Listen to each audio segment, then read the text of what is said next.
Hi, everybody.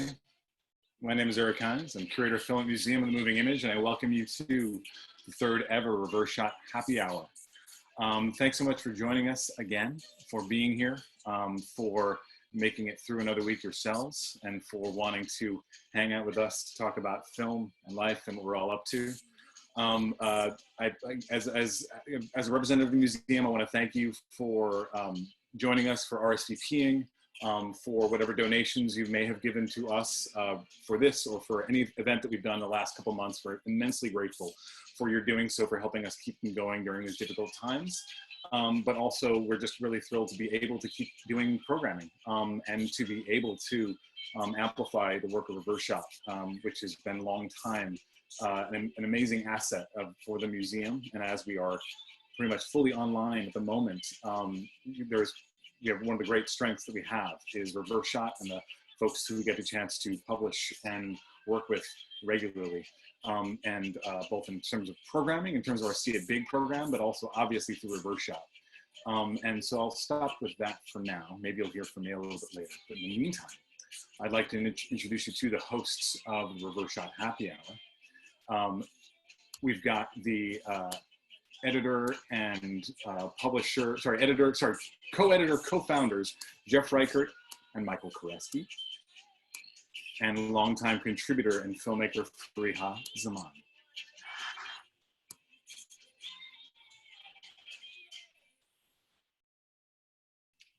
There we all are. Thanks, Eric. It's always nice to have you. Yeah. Thank you, Eric. You give us a great boost to get in here.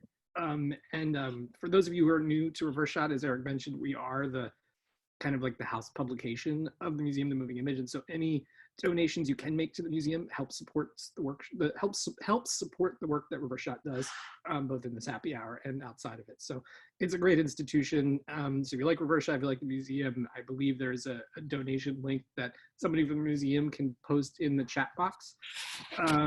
So please consider.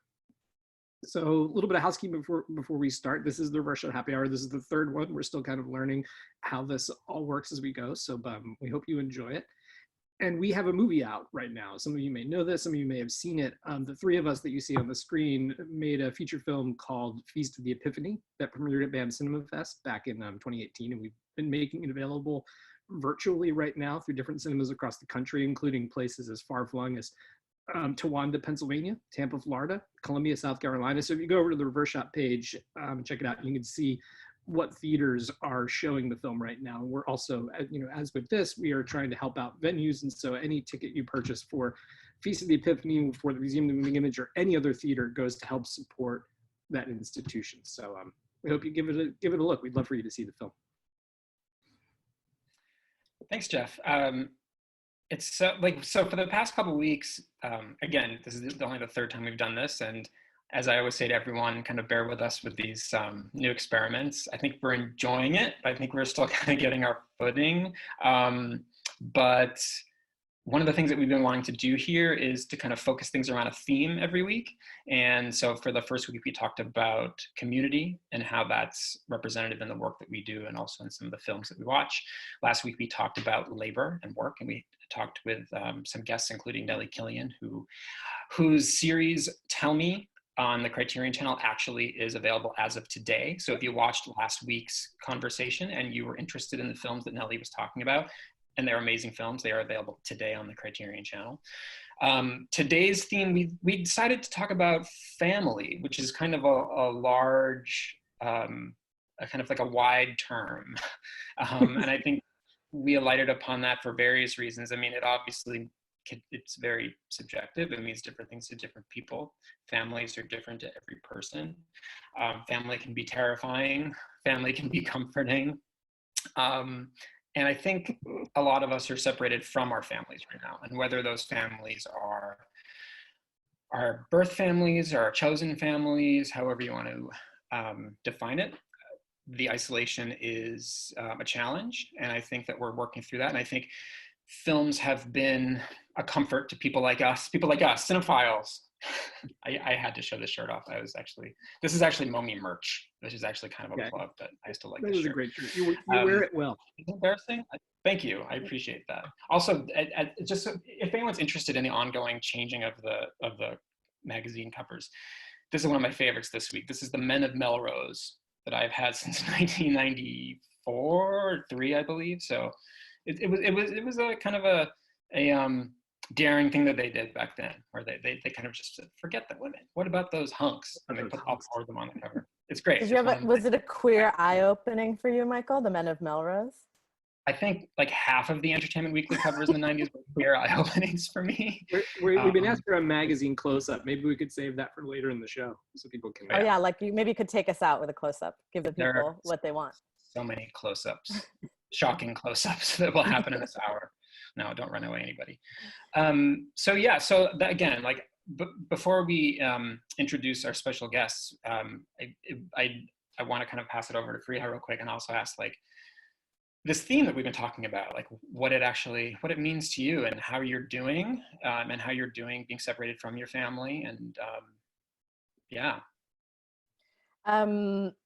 that's a big question. I was joking with somebody today about how like a lot of this sort of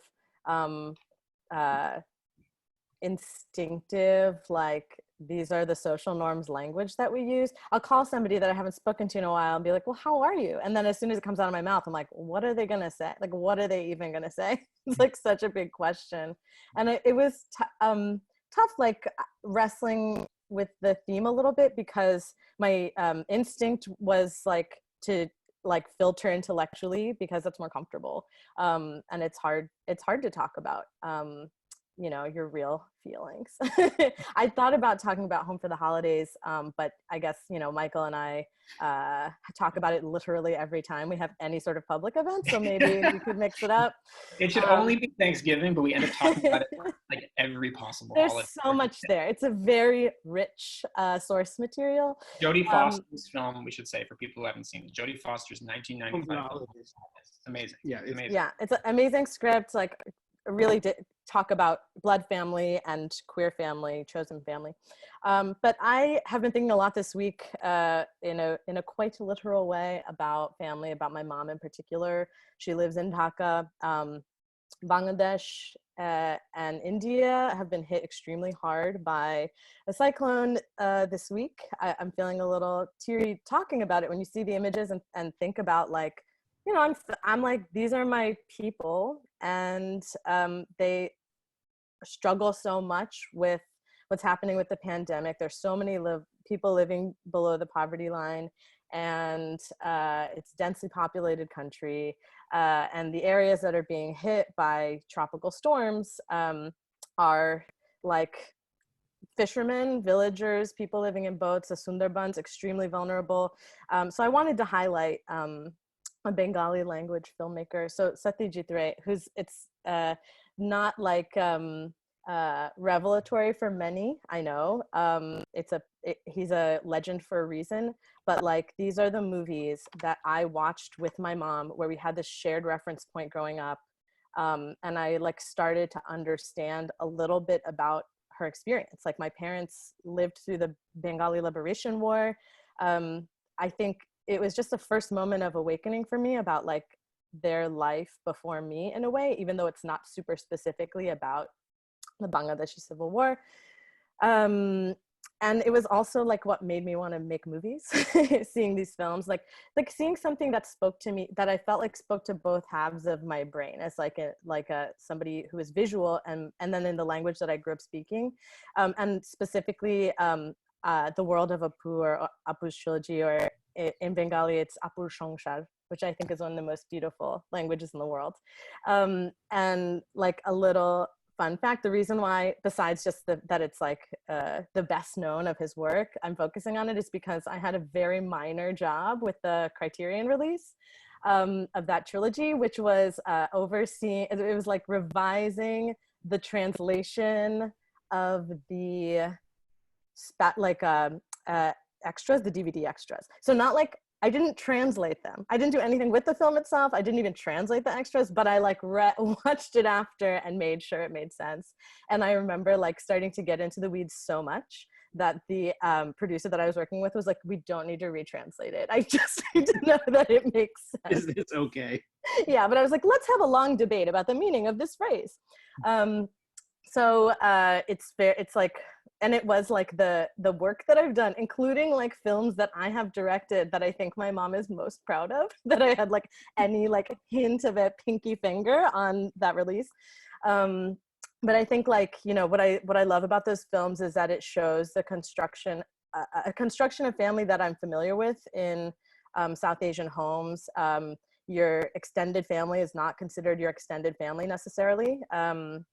And I really, truly miss that. I miss being in Bangladesh or India during Ramzan and Eid. And that sense of like, people being around you, that sense of like a constant communal experience.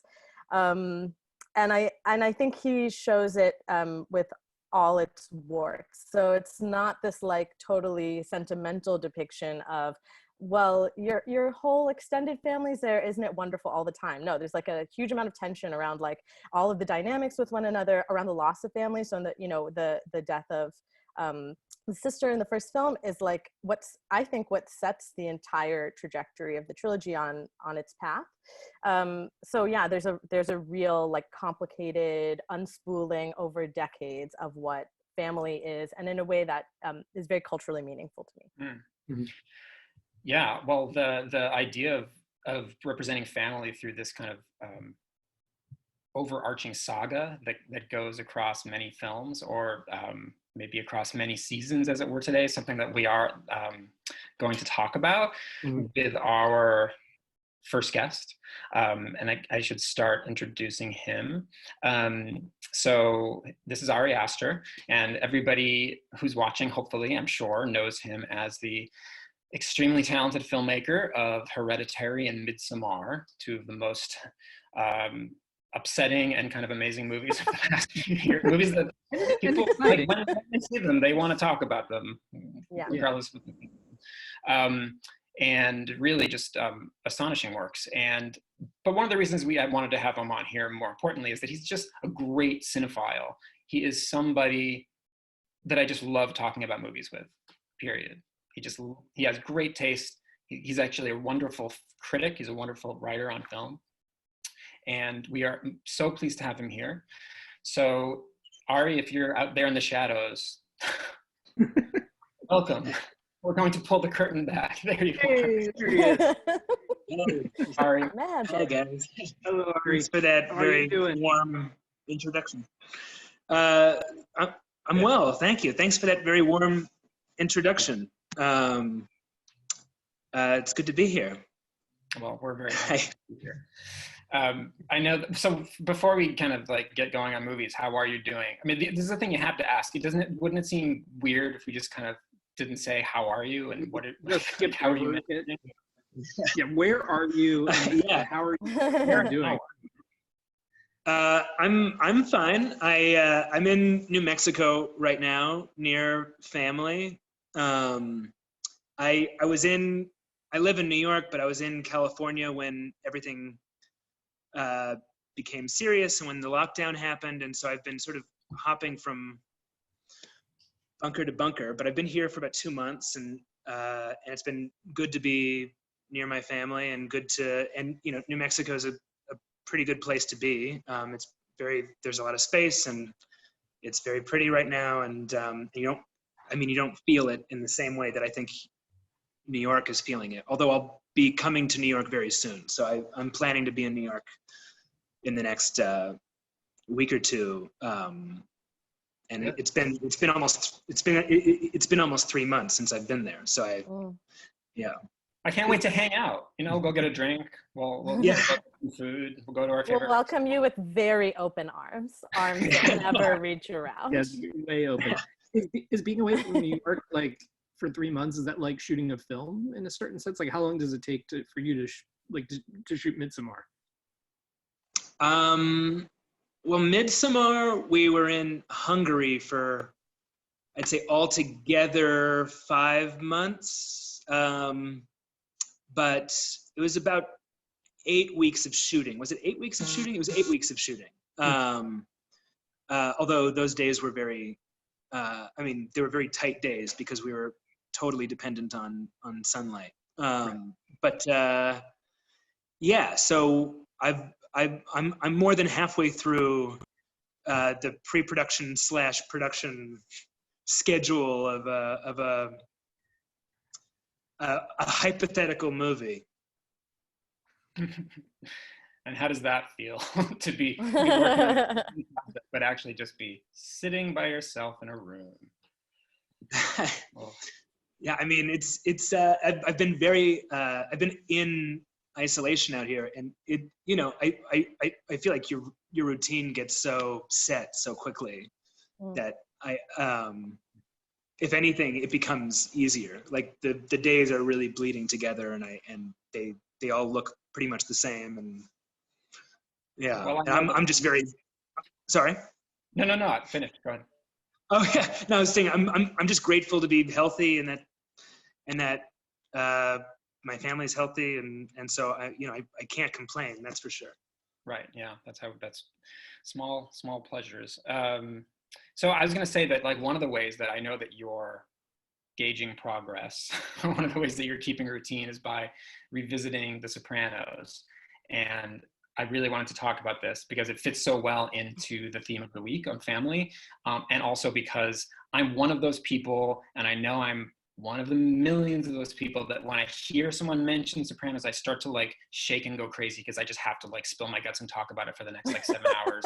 And it hasn't stopped. Like I finished, it was 14 years ago that the show ended, and I can't stop thinking about it. I don't know, what is it that show does to people? I don't understand how fucking brilliant it is. But anyway, how was your experience of, I believe, revisiting The Sopranos, right?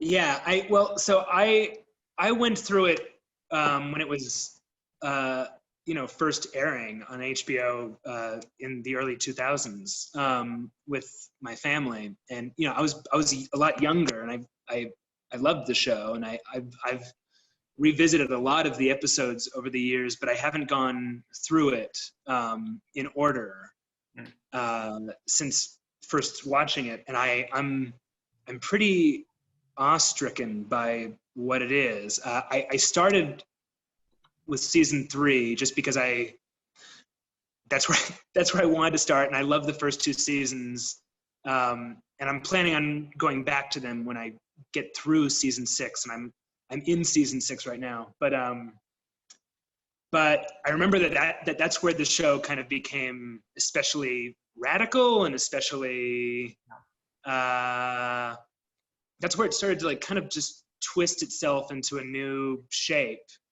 And I'm really just, I feel silly talking about how great The Sopranos is, and saying and like offering like more hyperbole to like the pile. It's like talking about The Godfather or like Citizen Kane. It's like nobody needs this from me, but I'm really amazed by what it is, and I've been like just so haunted by so many of the show's like larger gestures, and to the point where I'm now kind of just I've really wanted to take this time and like dive into a lot of movies that I haven't had the opportunity to watch, and go to the Criterion channel and like really dig through it. And I've been doing a little bit of that, but I found that I just only want to watch The Sopranos, and that everything else is like paling for me right now. I'm so impressed by it. And I mean, even just the way that it straddles a line between satire and human drama and tragedy in a way that is like really amazing to me, because it's never not funny. And it's really like, there's a cruelty to the humor. Like all the characters are grotesques, including Tony. And they're always objects of like mockery and ridicule as far as the show is concerned. Like they're never not grotesque, and yet they like matter, and they're really substantial, and the show is heartbreaking. and it's so frequently heartbreaking, but always funny. Anyway, it's hard to talk about without just gushing, but yeah, and especially season 6 too, which you know, I've got a weird Sopranos like relationship story, and that I watched the first 5 seasons kind of on a run, like a little bit. I started I think maybe the first season it aired, and then I watched the you know, I caught up quickly and kind of kept abreast of it, and then for whatever reason I didn't watch season 6 for like a decade, and then I somehow forced managed you to. And then Michael forced me to, but I somehow managed to never learn what the ending was. I knew that the Don't Stop Believing played some part in the ending. I'm glad that that's the only part that was revealed to you. That's pretty good. Yeah, like, well, you couldn't avoid it because when the season finale of Sopranos aired, it was news. It was in the New York Post. It was like this huge thing, and so I somehow avoided it for no good reason. And then Michael made me sit down. We watched, I think, almost all of it in a day or two. We watched all through 6 and then 6B, which is like the last 9 episodes. We watched all of those in a couple of days, I think. But I think you're right, Ari. It's something about season 6. It like keeps, like you said, it torques itself into something new, where it's somehow like it's almost examining its own machinery. Oh, yeah. Of like, you know, mob mythology, infrastructures, systems. It's just like taking a step outside of it. It gets so big. That's why it starts happening in 3, and then by 6, it's weird that it manages to feel like grand, almost Shakespearean tragedy, while at the same time doing what Ari's saying, making a mockery of everybody. Everybody's small, everybody's petty, everybody's bigoted, everybody's biased, but everybody is somehow standing in for like the great human comedy and the great human tragedy, right? Like it's just, it keeps reinventing itself, but keeps doing the same thing over and over again. It's just mind blowing, really. Yeah, and it's really, I mean, it's almost easier to talk about what the show doesn't do and like what it resists doing and what it like refuses the audience. It's easier to talk about that than what it is doing, because there's this amazing alchemy there that is really hard to put words to, but the show kind of keeps teasing you with these subplots that are like leading towards some sort of redemption or some sort of catharsis. And sometimes that catharsis is like would be ugly, but would be like satisfying. Like you're waiting for 6 seasons for them to kill Janice, or for them to kill AJ, or for them to, you know, because it would be so satisfying. Those characters are just, they're just like a blight on everyone's life. And yet, so often, not so often, just always, like that is undercut. And Tony is always working towards some great epiphany and some life change, and it never comes. And it's really, I mean, and of course that goes all the way to the end of the show, and you know, the ending that you either love or hate, but you remember it because it's so kind of dissatisfying, and but in a way that feels so carefully engineered. And and you know, I mean, at the end of season 5, there's this really incredible episode, Dream Test, which is basically a 30-minute dream sequence, and the dream sequences in The Sopranos are maybe the best I've ever seen. Like you see a lot of like Lynch and Bergman influence in what they're doing, but I can't think of anything better as far as just depictions of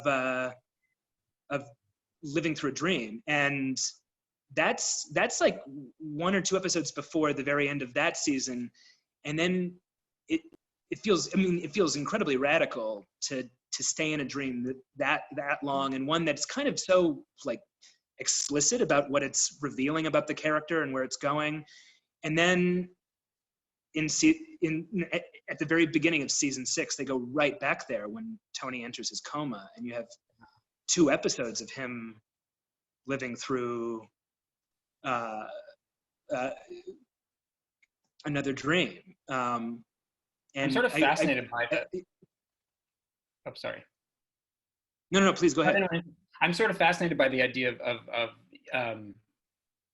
of like dream lives and dreams within these kind of like seemingly realist family situations. You know, I mean, I was actually just and again, I could talk about Sopranos forever, but just to mention something that I had just seen. I just rewatched Charles Burnett's To Sleep with Anger, which amazing. I mean, I hadn't seen it in years. Criterion recently released it, and so I wanted to watch it again. And right from the beginning, like it strikes that incredible balance between eerie, otherworldly, dreamlike, and just kind of like a mundane family situation. You know, it's South Central Los Angeles, set in 1990 when it was made. Charles Burnett, of course, director of Killer of Sheep, which maybe more people have seen at this point. But this is this story about Danny Glover, who's one of the great actors. I don't know why he's not considered one of like the great American actors. Maybe he is by some people. He is by me. He's this like interloper, this outside element, Harry, who is from the American South, who comes to stay with this family, and he kind of brings all this baggage and sort of ends up exposing the kind of frayed nerves of the family, and they have to eventually kind of cast him out. But I thought of that movie because actually the way that I feel like it's doing something similar in a kind of like a very kind of macro way I'm talking about, but the way that it makes the mundane into the dreamlike. Yeah, well, that film is so wonderfully strange, and the performances are so. I mean, the only performance that's not like deliberately extremely stilted is the Danny Glover performance, because he's sort of a charismatic, but the line readings in To Sleep with Anger are like so haunting and so strange and shouldn't work. And I think they only work because it's so pervasive, because everybody's doing it, especially the mother. But you're right, from the very beginning, I mean, even the credit sequence with the father sitting there with his feet on fire, is that right? That really, and I don't want to like ruin anything for you, but I know that you were planning on talking about Terrence Davies, and that credit sequence really reminds me of The Long Day Closes. I was literally going to say that. I'm sorry. No, I'm not sorry. I'm really happy that you brought that up. This was the first time I ever made that connection. When I rewatched To Sleep with Anger, I thought that the opening credit sequence was just like the opening of Long Day Closes, where you had so in Long Day Closes you have the disintegration of this bowl of roses, which was inspired by the T.S. Eliot poem from Four Quartets. But Long Day Closes, To Sleep with Anger was actually made 2 years earlier, and it's a very similar setup. And I never thought of that before this time. My God, they're both. It only occurred to me when you mentioned To Sleep with Anger. Yeah. And Ari, what you said about like the specificity of a line reading that only works if everybody's doing it. I love that you talked about that, because I do think it's true. I mean, with Davies across his work, right? Like everybody talks the same way in all of his films, which sounds like maybe it's an easy thing to do, but I actually think it's so risky, because that either like totally lands for people where they're like, great, I'm like in this universe now and I accept that, or it really doesn't. Like you can't kind of get on the wavelength of the film. And I love that you identified that, because I think about it all the time. And the question of like, are the actors supposed to be talking this way? Was this a choice? Was it led? Like, surely it had to have been, is it a good, well then is it a choice that works? Why? Right. And there are a lot of filmmakers who did that a lot of it doesn't land with me in the same way. Like I know a lot of people love Hal Hartley, and I find that kind of keeps me out of his films. But you know, Lynch is somebody who does that really beautifully as well, where like everything shouldn't work, but it all shouldn't, but it's all working in the same way, and and then you either, you know, give yourself over to it, which you should, or you resist it. But I've always been haunted by the tone and pacing and rhythm of To Sleep with Anger. I think about it a lot. It's one of those things that, go ahead, Farihah. Well, just to like end that thought, that is like, I think part of why it works is because it's a family. I think that it doesn't only have to be that way, but that in situations where like you understand that it's a really specifically rooted community, which is true in all of Davies's films, it's a little easier to kind of like slip into the very specific tone or instruction or way of speaking. Yeah. And it feels like it is something that like, you know, for a viewer, it's either going to work or it doesn't work. You know, for me, Hartley, it's like me imagining the kind of area. I grew up in South Jersey, so I'm not Long Island like Hartley, but there's some culture overlap between New Jersey and Long Island. And so seeing it like this attempt to elevate it into like this kind of mythic poetry, I appreciate and I'm drawn to, but it's something that I feel like a lot of viewers don't have tolerance for. You know, if people aren't talking the way they talk, if they're talking differently somehow, it is a barrier in a sense. Sometimes it can be. Well, the stiltedness of particularly of like family interaction, I think makes a lot of sense, right? Like another thing, and I just want to say this quickly before we bring on our next guest. We need to bring in our next guest, who's patiently waiting in the wings to join this conversation. Ari and I were also recently talking about Mike Leigh movies, and another year is, in terms of like the movies he's made about family, he's made a handful of movies about family. Another Year is the one that haunts me the most. And I'm telling you that around probably when I was first meeting you, I mean, there's something about it. That movie's really about how like To Sleep with Anger, once you have like an outside person can't really penetrate the inner sanctum of a family, right? And no matter, you know, that eventually that's going to cause problems of some sort. It's a very different film, and they're both terrifying films in their own way. But you had recommended that I read this Mike Leigh play, which is called Grief, and so I got it, and I'm holding it up here so you can see, because there's Leslie Manville, everybody's favorite. This is incredible. I don't think they will never make a movie of this. Trust me. Am I right about that? I mean, they'll never make a movie out of this. Well, I hope they do. I would love to do it. Oh my God. I mean, I mean, this is like a really recent play of his. I think it's like 2011, I think. Yeah. I don't think it's ever been put on in the States. I think it might have only been put on once in the UK. And National Theatre, London, October 2011. Yeah, it's really, really incredible. It's this amazing portrait of you know, a mother-daughter relationship in the 50s, and it's really funny and really sad until you realize. I mean, it's very funny until you realize where it's going, and I won't betray it, but the ending is devastating in a way that very few things are, and really haunting, and it's always stayed with me. And I wonder where he was in his life to have written it, and but it's really, really, really astounding. I mean, and it in many ways it reminds me of Vera Drake, in that it's also, you know, a portrait of the 50s and those mores, and it's very, very it's very droll and like dry in the same way that Vera Drake is, but again, it goes somewhere that none of Mike Leigh's stuff does elsewhere. And I just, since you mentioned Another Year, I just want to, I really quickly say that Another Year is a film that that I think about almost every day. I love that film so much, and there are very few films about happiness and about the question of what it means to be happy and what it takes to be happy, and that, I mean, first of all, the it's not, what is triptych with 4? Quad. Quad. It's a quad. It's a quad. Quad. Meet you on the quad. Whatever. Yeah. Quartet. Devika, who's right. The structure, the seasonal structure, where it's 4 parts, each a different season.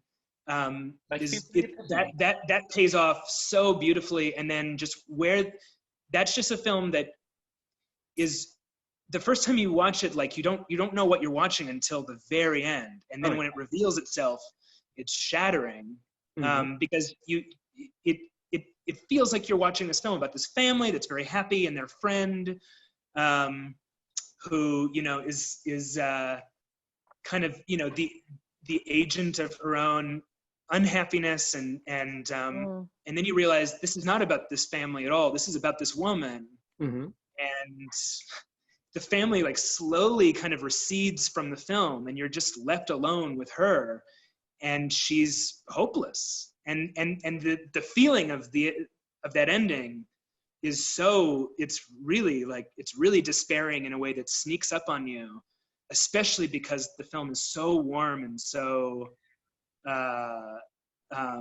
like alive. And anyway, it's an amazing film. But if we're talking about family, I feel like Mike Leigh has to come up from his films for the BBC through to, Life is Sweet and High Hopes and Secrets and Lies and All or Nothing.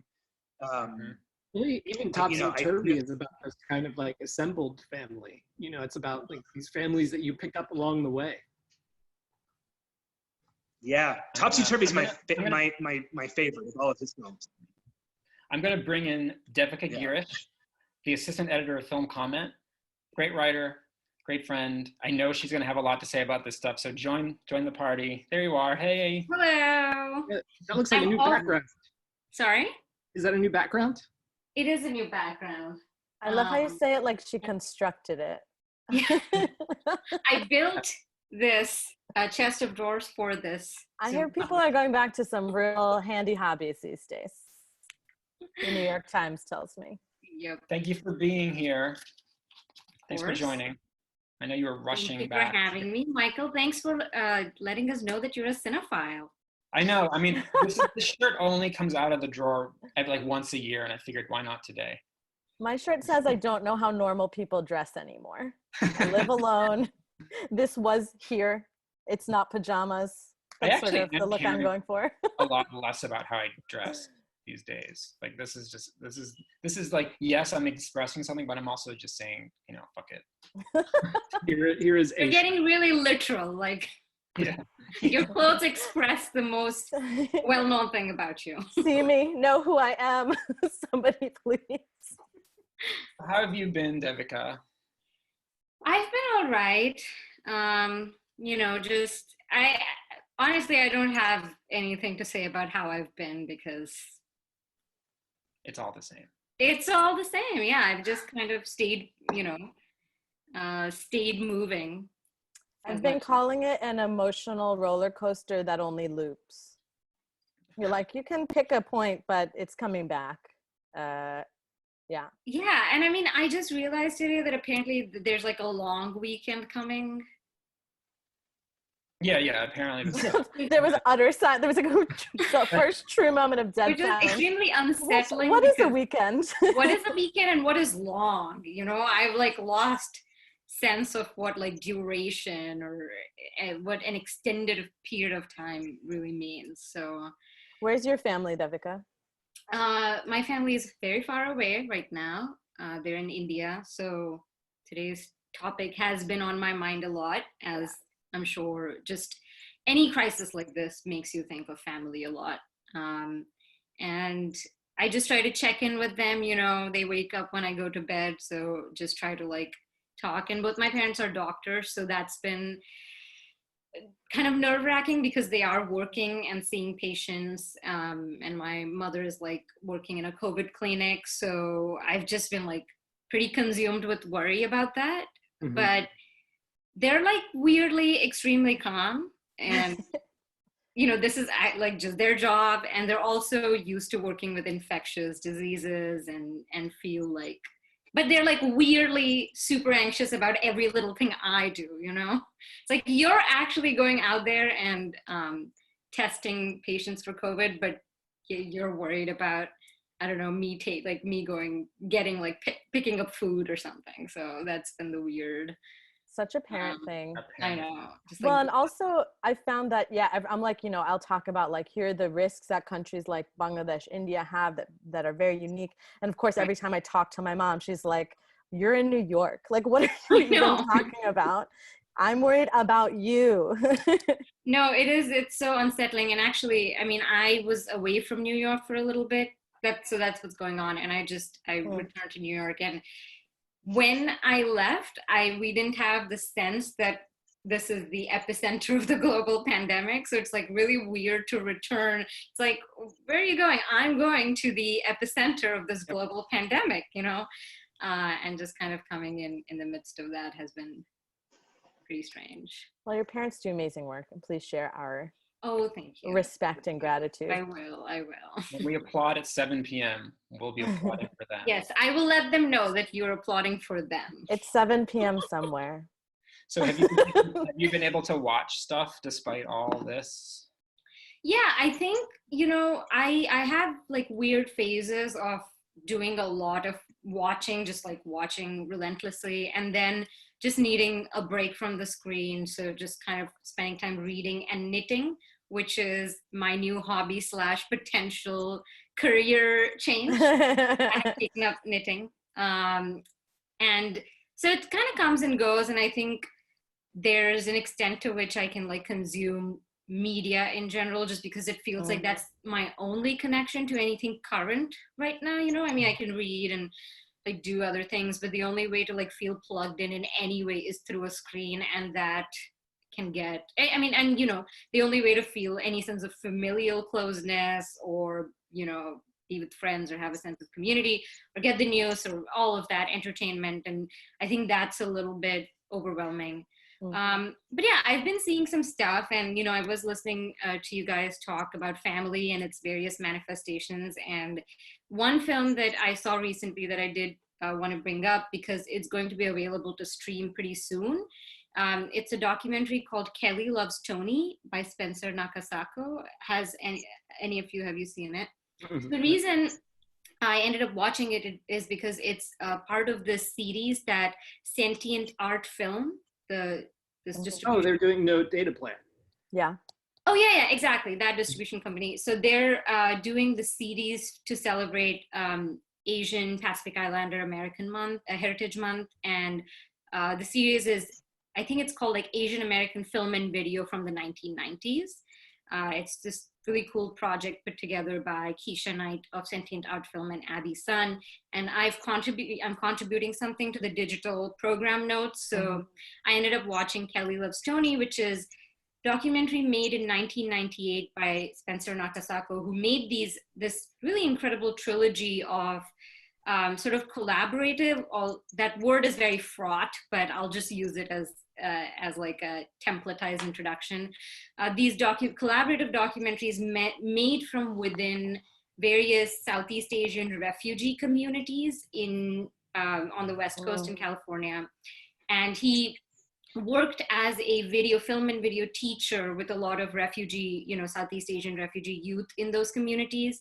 And these documentaries kind of came out of him giving his students, after knowing them for a year or so, giving them a camcorder and telling them to film their lives, and then working with them to edit these portraits of, you know, life as a young person in those communities in the 1990s. So it's just, you know, they're glimpses of, I think, a community, and like both in terms of age and culture that you don't get to see that much. And also, you know, at that 90s moment of transitioning to digital, and where a lot of this kind of very kind of DIY, you know, handheld, that kind of filmmaking was kind of coming up. So it's just they work as really beautiful time capsules.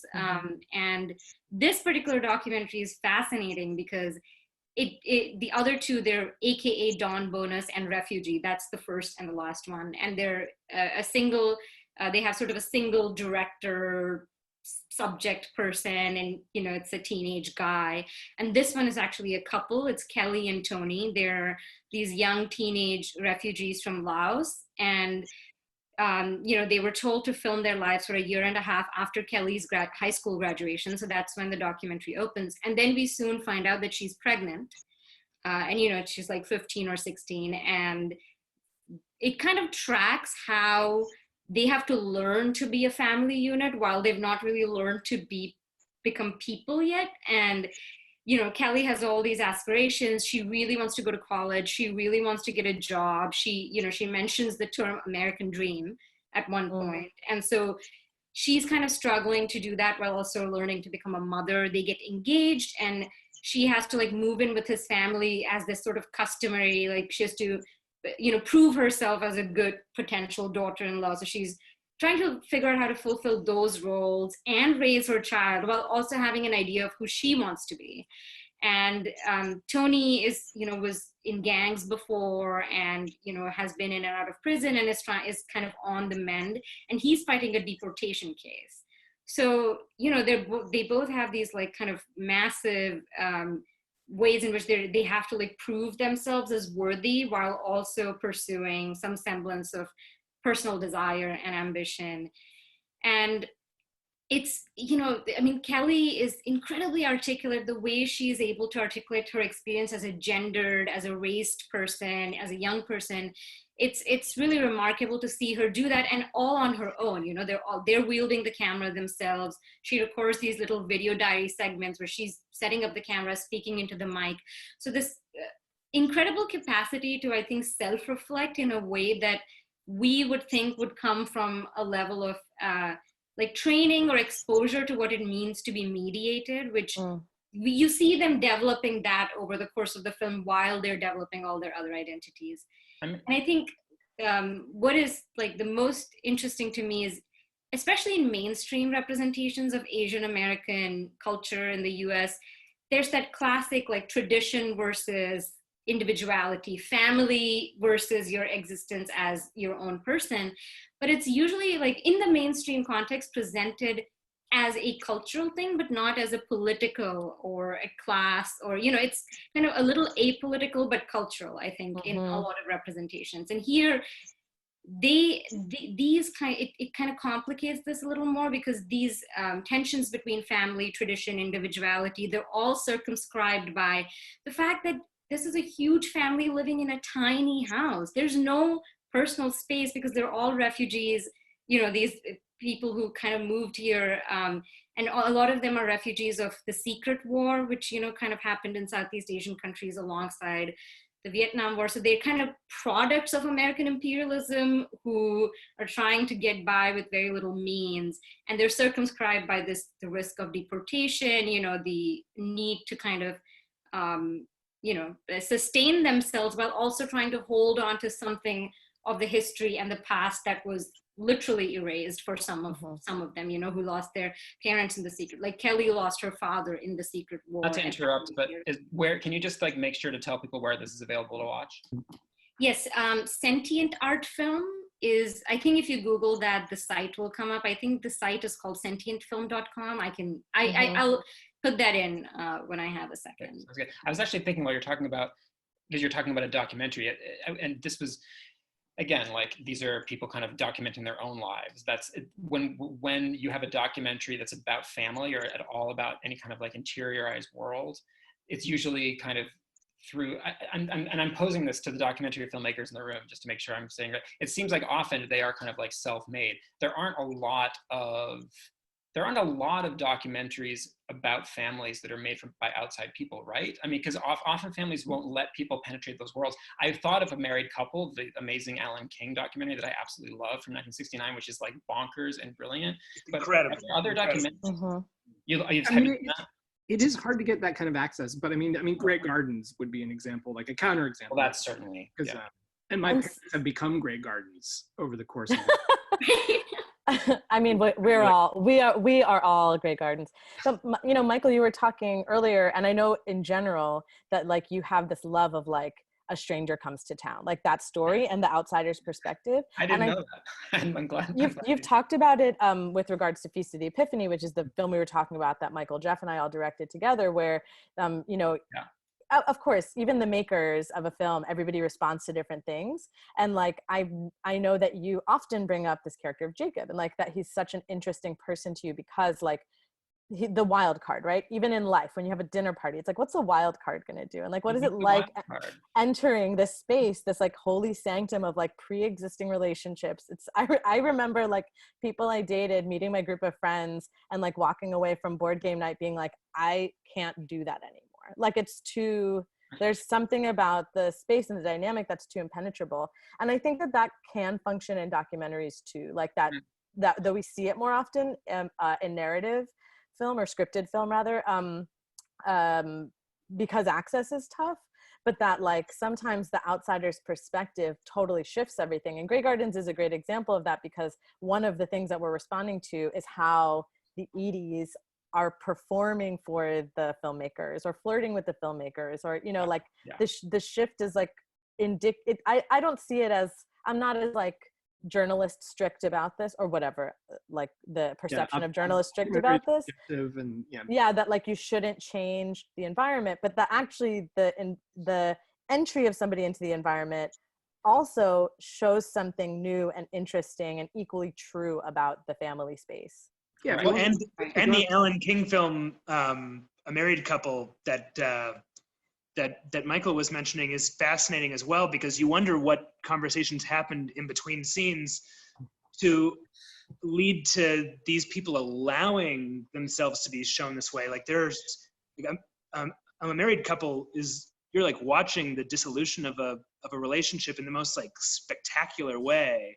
And they're both such, they're both extreme personalities, but it also feels like the Beals in a sense, where it feels like they're both living through their marriage kind of falling apart, and they're also like performing it for the camera. Right, they're super performative. They have those really weird jumpsuits, and whenever something happens, they like the husband says it in this really domineering, kind of performative, ostentatious way. Like, remember when they find like a piece of shit on the floor? Yeah, and it might be like a human. It's like not clear if it's like a dog or a human piece of shit, and he's like, pick up that piece of shit. The way that they perform every line, I mean, it's a really insane movie. I've seen and he pulls her hair in a way that's like, he pulls her hair and like drags her around in a way that's like, I don't know if you just lost your temper. I don't believe this has ever happened with the cameras off. Like this is happening now. But who knows? The ambiguity of it is what's fascinating, right? It's like, what on earth was going through their heads? What on earth what happens when the cameras aren't running exactly? I mean, it maintains a lot of mysteries. Yeah, I think what is very interesting about the film that I was talking about, Kelly Loves Tony, is also like, this is a little before you just associated teenage life with self-documentation and, you know, performing on camera and for images. So it feels, that's why I said it feels like from another time, but also like a time that was kind of a cusp. And there's these the way when they are doing like kind of narrative episodes, you know, like Kelly offers a voiceover that was added in post, and when she's doing her video diary segments, they like adopt this very, I'm a narrator now, you know, I'm telling a story about my life voice. But then when they're filming each other, also because they're a couple, their reactions can be really unfiltered and quick, you know, I mean, they fight or, you know, they'll get miffed at each other. And it's the sort of thing where I don't even care if you're pointing a camera in my face, I'm pissed at you, right?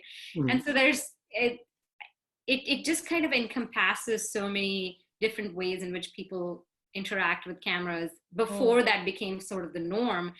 And also the question of access, you know, I've been reading Nakasako's interviews about this, and you know, there was a panel where he was asked something about, you know, what was it like working in these communities that don't often have access to, you know, filmmaking and film equipment. And he said, you know, I don't really like how that question is phrased very often, because what is access? I mean, I couldn't have gotten access to these communities' inner lives if I had not literally handed the cameras to these kids, you know, and told them to film their own lives. So that's also something that I find that this body of work like complicates questions of what is like works as capital in these. And like, our host Eric has been like typing while we were talking about this to remind us that the landmark documentary An American Family is sort of like right. It's I actually haven't seen that. I should probably watch. I know all about it. My mom used to tell me about that when I was a kid. She would say, "Oh my God, you have to see this documentary. They were crazy."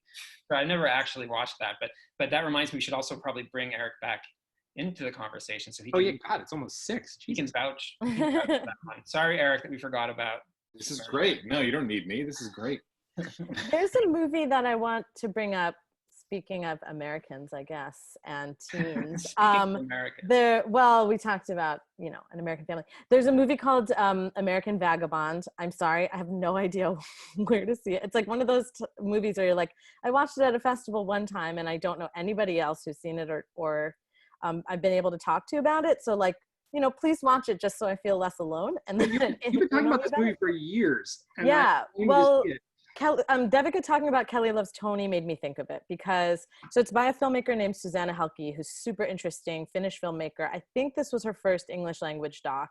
And a lot of her earlier doc work involved a lot of like these tableaus and like just a lot of things that we talk about a lot anyway, like what's the line between scripted, if it's staged, then is it still nonfiction? And like was exploring this like boundary between the filmmaker and the subject. I think long before its resurgence in like film criticism, talking about that boundary and that borderline.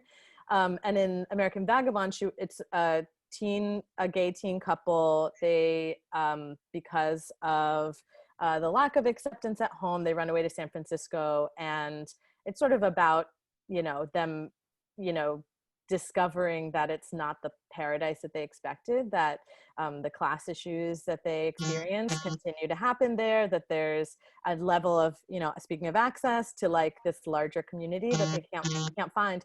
But she worked with so it's not, they didn't collaborate in the sense that the teenagers filmed, but in the sense that she did these like long writing exercises with the main subject. And I was thinking of it, Devika, because you talked about the like formal voice. So there's like verite scenes that happen where Susanna's there and they're presumably cool with her being there, and it feels very raw, but then also like this reflective, and I think sometimes people in doc like are nervous about that, but I liked having that element where it's like he got to reflect on his own experience and put it in the words that he wanted to, and with time, and it felt like such a like respect to a young person that doesn't normally receive it.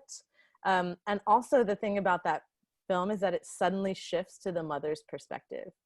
So there's this wild shift, and it's like a way of like looking at Broken Family, where I think the structure reflected the experiences of the people in it.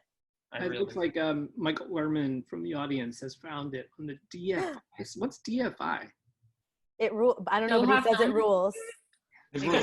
Great. Can I say quick on a family, like the inverse of a family documentary? Yeah. This past week. Thanks, Michael. Concluded the 10-part The Last Dance series of the Michael Jordan last season of Chicago Bulls. Oh yeah. Of course, like, you know, we could probably, I've unfortunately or fortunately spent about 10 hours total Zooming with friends about this series. Of course, I subscribed to ESPN, which I can't afford, just so I could watch this stupid thing. Anyway, it's a deeply imperfect, problematic series that was addictive, and now I don't know what to do with my life right now. But it is. I literally everything I know about that is from memes. Like it's very meme. It's been a gift to meming, that's for sure. I've heard it jumps timelines a lot. It jumps. Well, the best thing about it is it's definitely sort of like deals with time in an interesting way. It doesn't quite, I think, whatever. There's a million things to say about it. I don't think it quite knows how to seize upon its good ideas. I also, the last couple of weeks, it was clearly rushed to meet the pandemic in terms of people being at home ready for it. The last couple episodes are definitely worse than the first few, which probably speaks to the fact that they were not quite done with the movie. But there's the interesting thing about it in terms of family is that it, you know, as everybody has probably read about it, it's executive produced by Michael Jordan himself, which is very problematic. Does not mean it's not worth actually checking out, because sometimes these problematic arrangements make things that are kind of interesting. But the absence of family in the film is actually one of the great Achilles heels of the film. The absence of his wives, the absence of his children. The very last episode, his sons show up for like, "Hey, we exist," and then they're gone. And I think that it shows you that, and I've heard the filmmaker say things to the effect of like, that's not what the story is and we don't need it. And yet there's time for Carmen Electra to talk about Dennis Rodman. There's time for Michael Jordan's parents to talk about his childhood.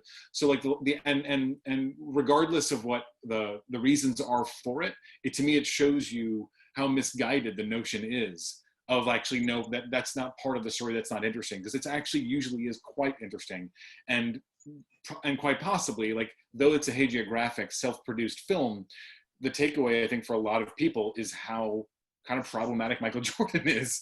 And so to not have the element of he actually has a whole other life that's not just about how like voracious of a competitor he is, he also has other facets of himself, which would only make him look good. So it's so interesting that in order to make yourself look good, you want to focus on the court, and the court is where you were great, but you were also like a troubling person. It's hard to step outside of your own self within the context of a family and see what that relationship is. So I can imagine somebody like Michael Jordan, and this is not having seen any of The Last Dance, saying, well, my family is, that's where the real issues are. I'm going to focus on my performance in the court, and that revealing, like you say, more about him than he necessarily intends to or thought could be possible. That's kind of fascinating, actually. Whenever you spend time with even the complicated relationships that people have, that makes them seem more human, and it's when that persona kind of denies his own humanity and his own fallibility that he becomes less sympathetic.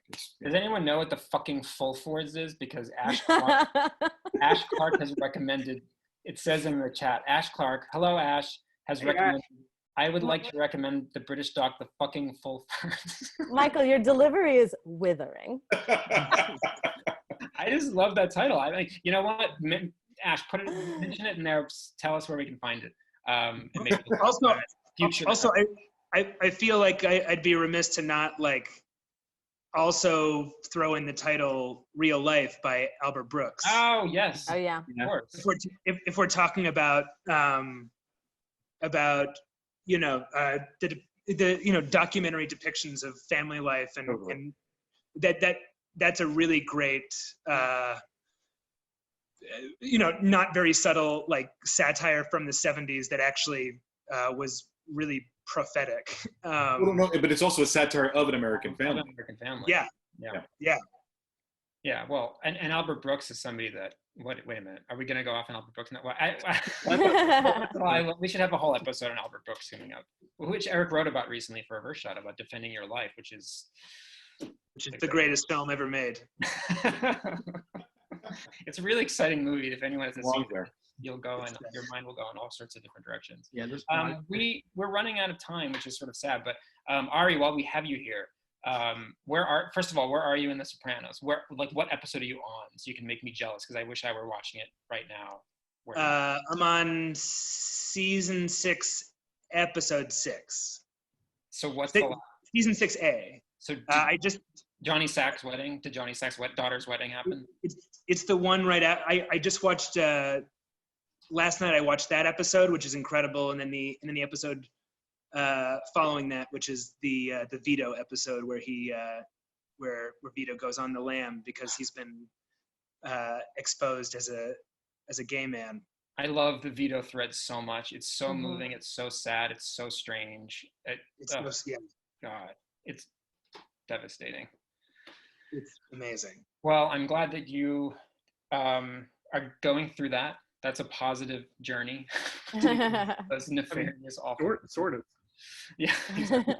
I wish we could continue this all night, but I know people have places to go. Do they? I don't know. Oh yeah, that room. Do you mind if I just do 2 shout outs and then Yes, please go. Cool? Hey, can you set up our cheers? Yeah, I'll set up the cheers. I have 3 things to say about the cheers. One, very quickly, we just announced an event for next Saturday for the museum, creating the world of Jim Henson's The Dark Crystal Age of Resistance. So the Makers Behind a Dark Crystal Age of Resistance will be on for an event next Saturday night at 7, including Lisa Henson and costume and creature designer Brian Froud, which is pretty amazing. And I want to, I'm wearing the Murray Hustle shirt, which is the brand for the Jonathan Burry Murray Center for Documentary Journalism at the University of Missouri, and as a way of shouting out all of the film schools and also schools around the country and the world, really, that are not getting a chance to have any kind of normal graduation, that are doing the best that they can. Really, we see you, and this is not going to last forever. And thank you so much for getting through this, and we're looking forward to your films. Some very good ones coming to the museum next year for First Look through the Murray Center. And I want to also, as we've had the last 2 weeks, shout out the reverse shotters at home that have joined us. Again, I'm sorry if I'm missing you because you're hiding, but you're choosing to. Adam Naiman, Ashley Clark, Chloe Lizotte, Emma Piper Burkett, Jordan Kronk, Chris Wisniewski, Susanna Gruder, and Shawnee Enelo. Yay. Hey, everybody. Nice to see ya. Any other toasts for everybody? To our families. Unfortunately, this is the only thing I have near me, so I'm gonna do a pretend toast. You can always shake a fist. I think that's acceptable. You could drink from that. This was the New York Film Festival mug from the 55th, designed by the wonderful Karen Weeks. I love this design. yeah. I love it. This is the Kiwanis Club, Cape May, where my parents live. So to family. To family. To family. The family. To cookware, I guess. Thank you so much for being here, Ari and Devika specifically. It was really meaningful that you joined us. I really hope to continue all these conversations. It never feels like enough. And I hope everybody is enjoying whatever they're watching, because that's helping us get through this, right? Yeah, watch more stuff and come back next week. We'll be here at 5 o'clock. Maybe I'll talk about Magnificent Ambersons then. I forgot to today. Ooh, thanks for including me. Well, thanks for the thanks to the reverse shot family. Yeah. Thank you. And there's a thanks from the audience, just so you know, from somebody saying, Ari, thanks for scaring the pants off me. So I can't wait for the next movie. It's Literally right now? I mean, God. nobody's wearing pants right now. those blinds are weird. I don't know. I am There's shrouded something in darkness. expressionist about that angle and the lighting. Yeah, no, I mean, that's the great thing about this era. Who knows what's going on from here down? Could be anything. You had to go there, Jeff. You had to. All right. Thanks a lot, everybody. Thanks, Thank you. everyone. Thanks, guys. Thank you. Hi, guys. Bye. Bye.